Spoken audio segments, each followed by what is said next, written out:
Hello friends, today we are going to discuss another important topic of law of torts, that is vicarious liability. As we all know that every person is liable for acts the person commits and not liable for the act done by others. But in some situation when a person is liable for the act of another person is known as vicarious liability. हर व्यक्ति अपने स्वयं के कार्य के लिए स्वयं ही जिम्मेदार होता है, परंतु कुछ ऐसी सिचुएशंस होती हैं जिनमें कोई व्यक्ति दूसरे व्यक्ति के द्वारा किए गए कार्यों के लिए दोषी या फिर लायबल ठहराया जा सकता है। ऐसी ही लायबिलिटी को हम वाइकेरियस लायबिलिटी का नाम देते हैं। लेकिन ऐसा करने के लिए एक स्पेसिफिक काइंड ऑफ रिलेशनशिप उन दोनों पर्सन्स के बीच में होना आवश्यक है, यानी उनके बीच में ऐसा रिलेशनशिप होना चाहिए जिससे कि एक के द्वारा किए गए कार्य के लिए दूसरे व्यक्ति को लायबल ठहराया जा सके। ऐसे ही रिलेशनशिप्स के एग्जाम्पल के तौर पर हम कुछ एग्जाम्पल आपके सामने रखना चाहेंगे, जैसे कि मास्टर एंड सर्वेंट रिलेशनशिप या फिर प्रिंसिपल और एजेंट का रिलेशनशिप। तो इस तरीके के रिलेशनशिप्स में सर्वेंट के द्वारा की गई गलती या एजेंट के द्वारा की गई गलती के लिए मास्टर या फिर प्रिंसिपल लायबल होंगे। इसे ही हम वाइकेरियस लायबिलिटी का सिद्धांत कहते हैं। देखिए, इसे हम एक एग्जांपल के द्वारा समझते हैं। गौरव का ड्राइवर था सौरव। सौरव को गौरव ने अपने फ्रेंड सूर्यश को एयरपोर्ट ड्रॉप करने के लिए कहा। एयरपोर्ट के रास्ते में जाते वक्त सौरव ने महेश नाम के व्यक्ति को अपनी रेकलेस ड्राइविंग के कारण उस गाड़ी से ठोक दिया। अब चूंकि यहां पर गाड़ी से ठोकने वाला व्यक्ति सौरव है परंतु उस गाड़ी का मालिक गौरव है, इसलिए यहां पर वाइकेरियस लायबिलिटी गौरव की निर्धारित होती है क्योंकि वो उस गाड़ी का मालिक है। वाइकेरियस लायबिलिटी का सिद्धांत इस जनरल रूल का एक्सेप्शन है कि that person is liable for his acts only. कोई पर्सन अपने ही कार्यों के लिए केवल लायबल होता है। इस जनरल रूल का एक्सेप्शन के तौर पर वाइकेरियस लायबिलिटी देखा जाता है। और वाइकेरियस लायबिलिटी एक प्रिंसिपल पर बेस्ड है, जिस प्रिंसिपल को हम लैटिन में कहते हैं क्वी फेसिट पर से पर एलियम फेसिट पर से। इसका मतलब यह है कि he who does an act through another is deemed in law to do it himself. मतलब वह व्यक्ति जो किसी दूसरे व्यक्ति के द्वारा अपने कार्य को कर रहा है, वह व्यक्ति स्वयं उस कार्य को कर रहा है ऐसा मानकर चला जाएगा। तो ये वाइकेरियस लायबिलिटी को हमने एक डिटेल वे में समझा। अब हम इसके एसेंशियल्स की बात कर लेते हैं। Essential elements of vicarious liability क्या क्या हैं? तो इसमें तीन मेजर एसेंशियल एलिमेंट्स हैं। The first one is there must be a certain type of relation between the parties, यानी यहां पार्टीज के बीच में, पक्षकारों के बीच में एक विशेष प्रकार का रिलेशन होना जरूरी है। जैसे एग्जांपल के तौर पर master servant relationship, agent principal relationship. वैसे ही दूसरा इसका एसेंशियल है the wrongful act must be committed by another person. और रॉन्गफुल एक्ट, जो गलत कार्य किया जा रहा है, वो दूसरे व्यक्ति के द्वारा किया जा रहा हो जिसके माध्यम से आप अपने कार्य को करवा रहे हो। तीसरा, the wrongful act must happen during the course of employment. ये सबसे महत्वपूर्ण पॉइंट है कि रॉन्गफुल एक्ट जो किया जा रहा है वह कोर्स ऑफ एम्प्लॉयमेंट में किया जाना चाहिए। यानी मास्टर सर्वेंट रिलेशनशिप अगर है तो आपके मास्टर सर्वेंट रिलेशनशिप के दौरान अगर वो कार्य वो कर देता है सर्वेंट, तब आप उसके लिए केवल लायबल होंगे। अगर अथॉरिटी से बाहर जाकर वो कोई कार्य कर रहा है तो उसके लिए आपकी लायबिलिटी निर्धारित नहीं की जा सकती। तो ये तीन इंपॉर्टेंट एसेंशियल एलिमेंट्स थे। अब हम बात करेंगे रिलेशंस इन वाइकेरियस लायबिलिटी। तो यहां पर महत्वपूर्ण बात यह हो जाती है कि कुछ विशेष प्रकार के रिलेशनशिप्स को ही इसके अंदर में कवर किया जाता है। तो उनमें से तीन चार एग्जांपल हम समझेंगे। यहां पर मास्टर एंड सर्वेंट रिलेशनशिप्स पहला एग्जांपल हो सकता है। दूसरा, ओनर एंड इंडिपेंडेंट कॉन्ट्रैक्टर का एग्जांपल हो सकता है। तीसरा, पार्टनर्स इन पार्टनरशिप फर्म, यानी पार्टनरशिप फर्म हम जो बनाते हैं उसमें दो पार्टनर्स हैं या दो से ज्यादा पार्टनर्स हैं तो वो सारे एक दूसरे के कार्यों के लिए लायबल हो सकते हैं। प्रिंसिपल एंड एजेंट का एग्जांपल भी बहुत अच्छा हम ले सकते हैं। लेकिन यहां पर प्रिंसिपल और एजेंट या फिर मास्टर और सर्वेंट या फिर पार्टनर्स इन पार्टनरशिप फर्म, ये सारे ही जो एग्जांपल्स हैं ये कोर्स ऑफ एम्प्लॉयमेंट के दौरान अगर ये कार्य कर रहे हैं तभी वो वाइकेरियस लायबल ठहरा सकते हैं, अदरवाइज वाइकेरियसली लायबल उन्हें नहीं ठहराया जा सकता। Now we will discuss the reasons for vicarious liability. अब कुछ मेजर रीजंस भी हैं जो हम देखते हैं इसमें, जैसे कि पहला, A servant is just an agent who is controlled and supervised by his employer. So the servant works according to the master, which means he works in the manner the master wants the work to be done. यानी यह माना जाता है कि servant केवल और केवल employer का यानी अपने मालिक का एक एजेंट की तरह वर्क कर रहा है और वह वही वर्क करेगा जो उसके मालिक द्वारा उसे आदेशित किया जाएगा। इसीलिए उसके द्वारा किए गए कार्यों के लिए वो स्वयं लायबल न होकर मालिक उसके लिए लायबल होगा। ये पहला reason. The second reason is the master always enjoys the profit derived from the efforts of the servant. यानी सर्वेंट जो भी कार्य करेगा उससे मिलने वाले लाभ को का फायदा मास्टर स्वयं उठाएगा। So he must also bear the loss. इसीलिए उसे लॉस भी बियर करना चाहिए जो कि सर्वेंट के द्वारा किए गए कार्यों से उत्पन्न होगा उसके एम्प्लॉयमेंट की कोर्स के दौरान। The third one is the master is financially stable than that of a servant, so the master is more suitable to pay for the damages caused by the tortious act of the servant। ऐसा माना जाता है कि master servant से ज्यादा financially stable है, इसीलिए master को ज्यादा सुटेबल माना गया है किसी भी प्रकार का डैमेज अगर टॉर्चस एक्ट ऑफ सर्वेंट से होता है तो उसे पे करने के लिए। परंतु अगर मास्टर्स रीजनेबल केयर और प्रिकॉशंस रखते हुए कार्य करते हैं और उसके बाद भी सर्वेंट्स के द्वारा इस तरीके का कोई कार्य हो जाता है तो उसके लिए सर्वेंट स्वयं लायबल होगा, ना कि मास्टर। अब हम बात करते हैं टाइप्स ऑफ वाइकेरियस लायबिलिटी की। यहां पर दो प्रकार के टाइप्स हम देखेंगे। सबसे पहला है प्रिंसिपल लायबिलिटी। प्रिंसिपल लायबिलिटी यह कहता है कि when a person allows another person to use his vehicle to perform a task for the owner and while doing the task the person causes damages or injury through negligence. In this case, the owner is liable for the damages through vicarious liability. ये यह कहना चाहता है कि अगर कोई person किसी दूसरे व्यक्ति को अपना व्हीकल यानी अपनी गाड़ी इस्तेमाल करने के लिए देता है तो उस गाड़ी के इस्तेमाल करने में अगर किसी भी प्रकार की इंजरी या डैमेज कॉज हो जाती है दूसरे व्यक्ति को उस ड्राइवर के नेग्लिजेंस से, तो इस केस में ओनर स्वयं डैमेजेस के लिए लायबल होगा और यहां पर वाइकेरियस लायबिलिटी का सिद्धांत लागू होगा। एग्जाम्पल के तौर पर हम यहां पर एक सर्जरी का एग्जाम्पल देखते हैं।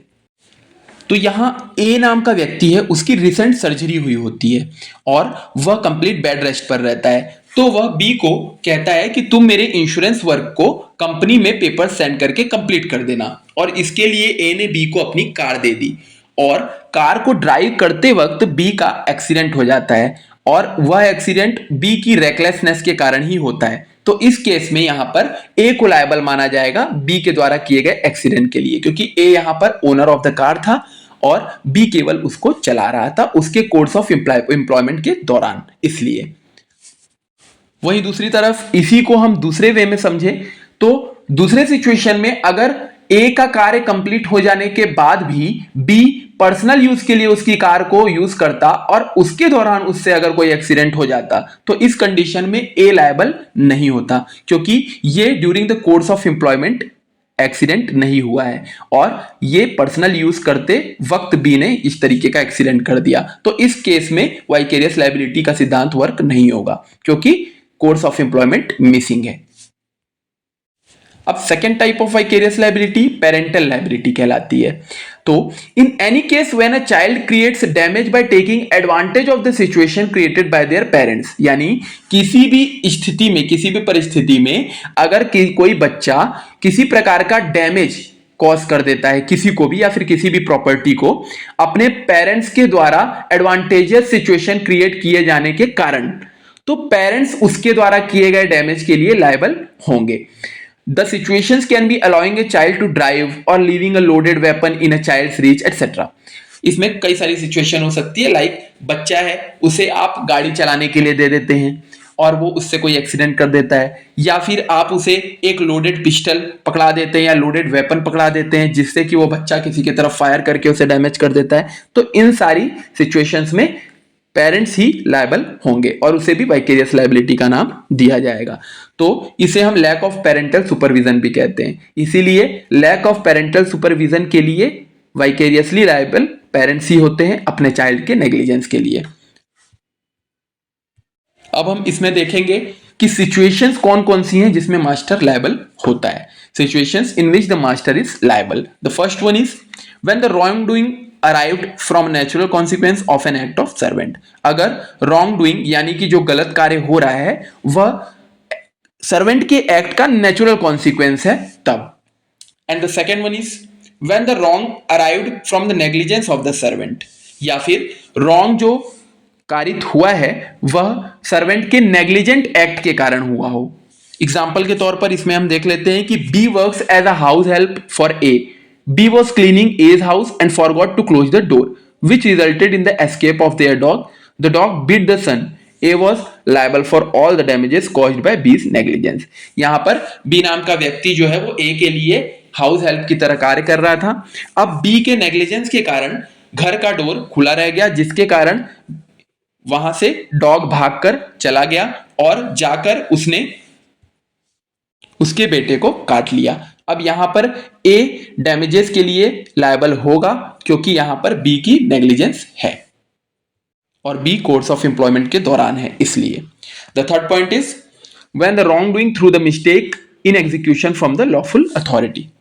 अगर रॉन्ग डूइंग किसी मिस्टेक के द्वारा हुई है लॉफुल अथॉरिटी के तहत काम करते वक्त। एग्जाम्पल के तौर पर A is the guard of X Y Z bank. कोई भी प्रकार, कोई भी नाम आप बैंक का ले सकते हैं कि ए जो है वो किसी बैंक का गार्ड है and he is allowed to shoot in case of emergency. और उसको अलाउ किया गया है कि आप अगर इमरजेंसी के सिचुएशंस अराइज हो तो आप उसमें शूट कर सकते हैं। One day during the transfer of the cash B was entering with the people who were transferring the cash in the bank. एक दिन ट्रांसफर जब हो रहा था कैश तो बी एंटर किया कुछ पीपल्स के द्वारा के साथ जब ट्रांसफर किया जा रहा था बैंक में cash. A in the suspicion of B as a डकैत shot him and caused his death. और यहां पर ए को यह लगा कि बी डकैत है और उसने उस सस्पिशन में उसको गोली मारकर उसकी हत्या कर दी। इस केस में बैंक की वाइकेरियस लायबिलिटी निर्धारित की गई या फिर की जाएगी ए के कार्यों के लिए। The fourth point is when the wrong doing happened through the servant fraudulent act, यानी अगर जो गलत कार्य किया गया है किसी व्यक्ति के खिलाफ वह सर्वेंट के फ्रॉडुलेंट एक्ट के कारण हुआ हो, कपटपूर्ण कार्य के कारण हुआ हो। एग्जाम्पल के तौर पर A works in an insurance company, B went to the company to open insurance. A नाम का व्यक्ति किसी इंश्योरेंस कंपनी में वर्क करता है, बी वहां पर इंश्योरेंस करवाने के लिए जाता है। A takes from B and creates a policy for his wife. अब ए उससे पैसे लेकर बी की वाइफ के नाम पर एक पॉलिसी क्रिएट कर देता है। The insurance company is liable for a fraudulent act. अब यहां पर इंश्योरेंस कंपनी ए के फ्रॉडुलेंट एक्ट के लिए लायबल होगी क्योंकि उसने बैंक के कार्यों के दौरान इस तरीके का फ्रॉडुलेंट एक्ट किया हुआ है। इसीलिए इंश्योरेंस कंपनी पर ट्रस्ट करके बी नाम के व्यक्ति ने वहां इंश्योरेंस करवाने आया था, इसलिए उसे जो भी नुकसान होगा, जो भी डैमेज होगा, उसके लिए वाइकेरियस लायबिलिटी निर्धारित होगी इंश्योरेंस कंपनी की, क्योंकि कोर्स ऑफ एम्प्लॉयमेंट में सर्वेंट ने फ्रॉडुलेंट एक्ट किया हुआ है। The fifth point is when the servant willfully committed the wrong to hurt the master। यहां फिफ्थ पॉइंट यह कहता है कि जब सर्वेंट जानबूझकर कोई गलती करता है मास्टर को हर्ट करने के लिए, यानी every wrong act of servant which is in the course of employment इधर विलफुल, रेकलेस और improper is liable for the master. यानी कहने का यह है कि अगर किसी भी प्रकार का रॉन्ग एक्ट किया जाता है एम्प्लॉयमेंट के दौरान तो भले ही वो जानबूझकर किया गया हो, धोखे से किया गया हो या फिर लापरवाही से किया गया हो, उसके लिए मास्टर लायबल होते हैं। एग्जाम्पल के तौर पर when a waiter hurts the customer for being rude to him, the waiter as well as the hotel is liable for the waiter's negligence. अगर किसी भी प्रकार का होटल हो, उसका कोई वेटर कस्टमर को हर्ट करता है रूड होकर, तो यहां पर वेटर और होटल दोनों लायबल होते हैं वेटर के नेग्लिजेंस के लिए, लेकिन होटल की वाइकेरियस लायबिलिटी निर्धारित की जाती है क्योंकि वो कोर्स ऑफ एम्प्लॉयमेंट के दौरान किया गया है। अब यहां हम एक्सेप्शंस ऑफ वाइकेरियस लायबिलिटी को देखते हैं। The first one is when the servant is under statutory duty which he can not delegate, the master is not liable। यानी अगर सर्वेंट किसी स्टैट्यूटरी ड्यूटी के अंदर हो जहां पर वह अपने कार्यों को दूसरे व्यक्ति को डेलीगेट नहीं कर सकता, मतलब दूसरे व्यक्ति को नहीं दे सकता, तो ऐसे कंडीशन में अगर वो किसी दूसरे व्यक्ति को अपने द्वारा दिए गए कार्य को सौंपता है तो उसके लिए मास्टर की लायबिलिटी नहीं होती। The second one is when there is a case where the servant is involved with the withdrawal of support from the neighboring land, the master is not liable. इसमें यह कह रहा है कि अगर ऐसा केस हो जहां servant is involve with the withdrawal of support from the neighbouring land, तो ऐसे केस में भी master is not liable. The next one is when situation involve very hazardous acts, the master is not liable. यानी अगर ऐसी situation है जहां पर हजार्डस एक्ट किया जा रहा है सर्वेंट के द्वारा, तो यहां पर भी मास्टर लायबल नहीं होंगे.